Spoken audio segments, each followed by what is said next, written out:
Hai everyone, selamat datang di channel ini, aku Egya. By the way, ini adalah kelanjutan dari video sebelumnya dan itu bisa kalian klik di sini.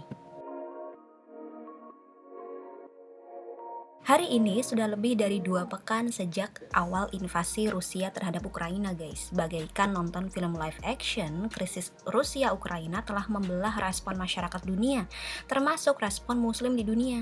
Ada yang mendukung Ukraina karena alasan kemanusiaan, ada juga yang mendukung Rusia, dan sebenarnya ini dampak alami sih dari sebuah peperangan, yakni keberpihakan. Tapi yakin kali ini kita harus berpihak ke salah satu kubu? Well, aku ketemu sama sebuah video, lagi-lagi di channel kesayangan kita, yaitu Peradaban Islam ID, dan di sini memang membahas bagaimana seharusnya muslim itu bertindak. Dan pematerinya karena Bu Dr. Vika Komara ya, jadi sangat tertarik sekali dengan video ini. So, di video kali ini aku akan membahas tentang Rusia versus Ukraina, kemana kita memihak. Kita di sini maksudnya muslim ya, jadi buat kalian yang non muslim silahkan di skip aja videonya. Sejak 24 Februari lalu, Rusia menginvasi Ukraina dan ini masih berlangsung sampai video ini dibuat. Sampai dengan tanggal 5 Maret malam, laporan Komisi Tinggi Hak Asasi Manusia PBB menunjukkan sudah ada 364 korban sipil yang meninggal dan 758 korban luka. Gelombang pengungsi yang meninggalkan Ukraina ke negara-negara sekitar telah mencapai angka 1,5 juta orang per tanggal 5 Maret. Ya, otomatis sih kondisi ini memancing simpati dunia terhadap Ukraina. Tapi di sisi lain, kebingungan mulai terjadi, Bung. Kenapa? Karena ternyata Rusia didukung oleh pasukan Muslim Chechnya yang dipimpin oleh Ramzan Kadyrov yang selama ini dicitrakan sebagai tokoh Muslim ya di negara itu. Mulailah ini ada kebingungan mau dukung siapa ini ya.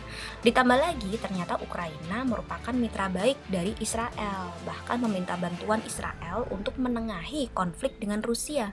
Ini membuat sebagai muslim loh weh kayak gini gitu kan. Wajar gitu kan kalau kita bingung secara Israel adalah negara yang secara terang-terangan menyerang muslim Palestina. Bentar-bentar ya, jangan bingung dulu, kita mulai step by step. Pasca invasi yang dilakukan oleh Rusia, Uni Eropa telah melarang semua perusahaan yang berbasis di wilayahnya untuk berdagang dan berinteraksi dengan Rusia di sektor teknologi. Uni Eropa juga menutup wilayah udara mereka untuk pesawat Rusia dan melarang penyiaran media pemerintah Rusia. Di saat yang sama, negara-negara di Eropa di sekitar Ukraina juga sangat terbuka gitu terhadap pengungsi Ukraina yang jumlahnya mencapai 1,5 juta. Ini disorot sama media Amerika VOA ya. Mereka menyoroti kok kayaknya ada standar ganda ya, kayak ada yang beda gitu sama perlakuan Eropa kepada pengungsi Suriah. Nah, ditambah lagi ada berita ini juga nih, Eropa chaos, polisi tembakan gas air mata ke pengungsi di perbatasan Polandia. Sama-sama di Polandia gitu kan.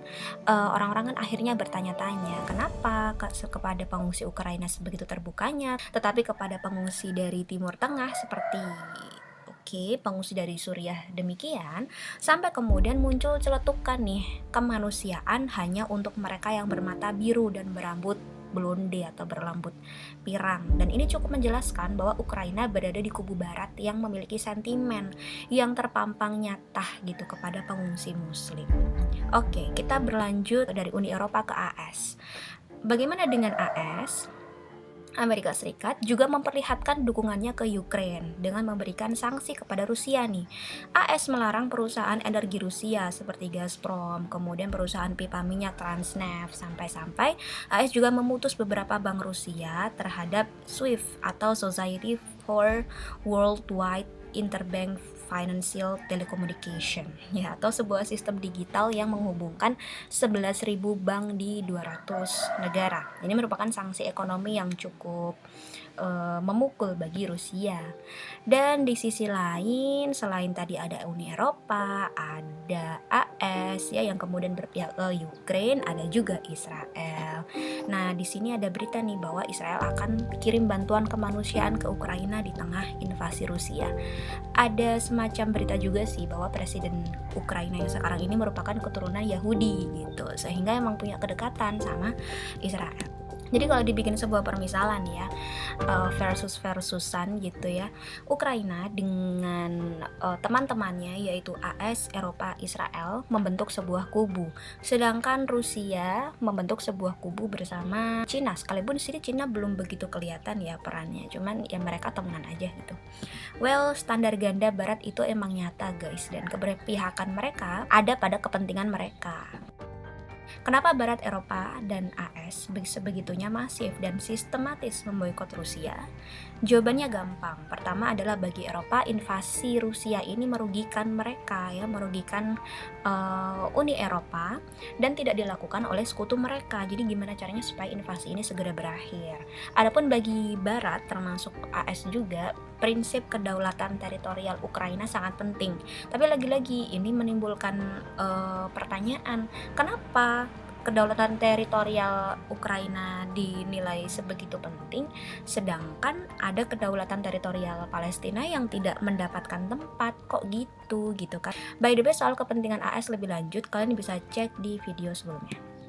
Ya, kembali lagi ke kubu-kubuan tadi. Maka apakah di sini terus kita harus memihak Rusia dengan segala fakta bahwa Ukraina berada di kubu AS, Eropa, dan Israel yang jelas-jelas memiliki sentimental gitu ya kepada Muslim, apalagi sudah jelas-jelas membantai kaum Muslimin di Palestina. Apakah di sini kita harus berkubu kepada Rusia?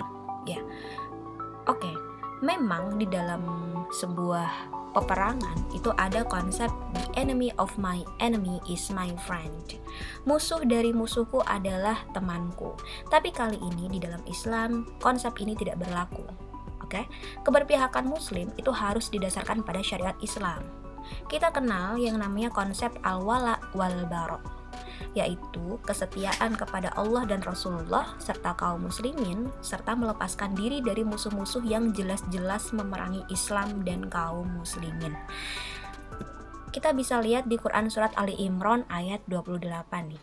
La yattakhizil mu'minunal kafirina awliya'a min dunil mu'minin وَمَنْ يَفْعَلْ ذَلِكَ فَلَيْسَ مِنَ اللَّهِ فِي شَيْءٍ إِلَّا أَنْ تَتَّقُوا مِنْهُمْ تُقَاةً وَيُحَذِّرُكُمُ اللَّهُ نَفْسَهُ وَإِلَى اللَّهِ الْمَصِيرُ.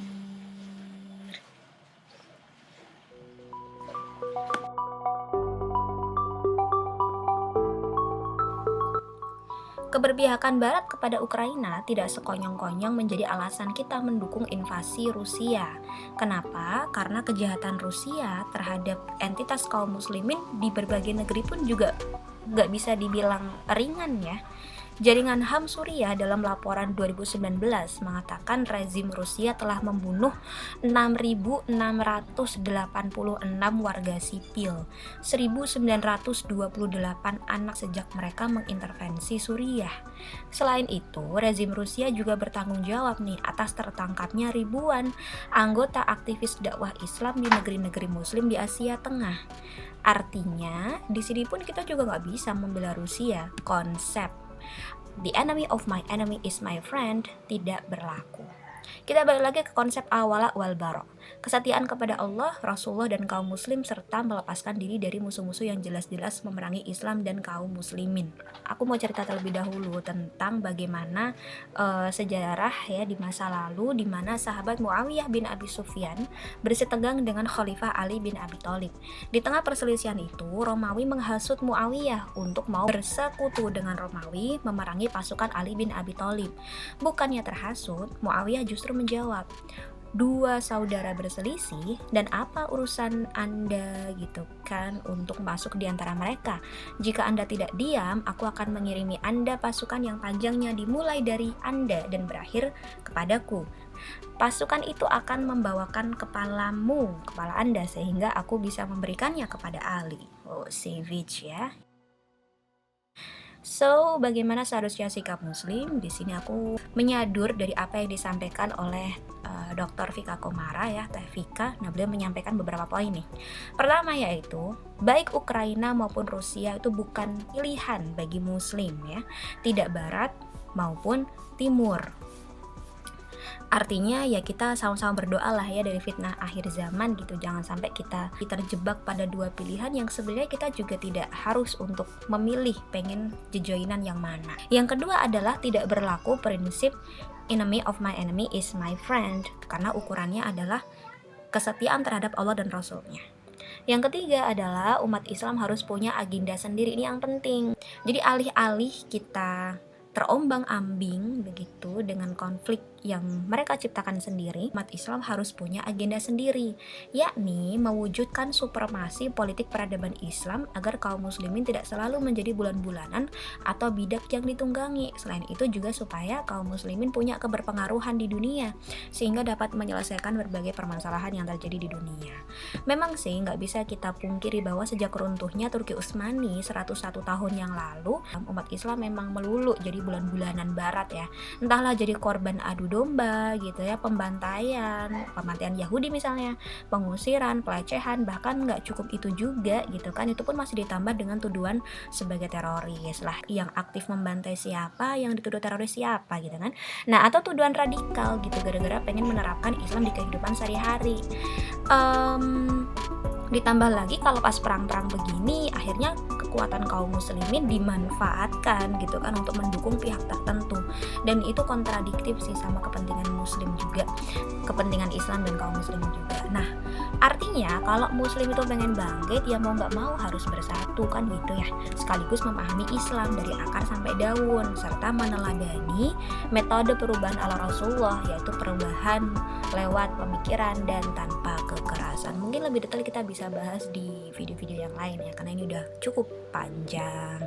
Oke guys, sampai di sini dulu video kali ini. Kalau menurut kamu video ini bermanfaat, jangan lupa untuk like, comment, share, dan subscribe channel ini. Terima kasih, bye bye.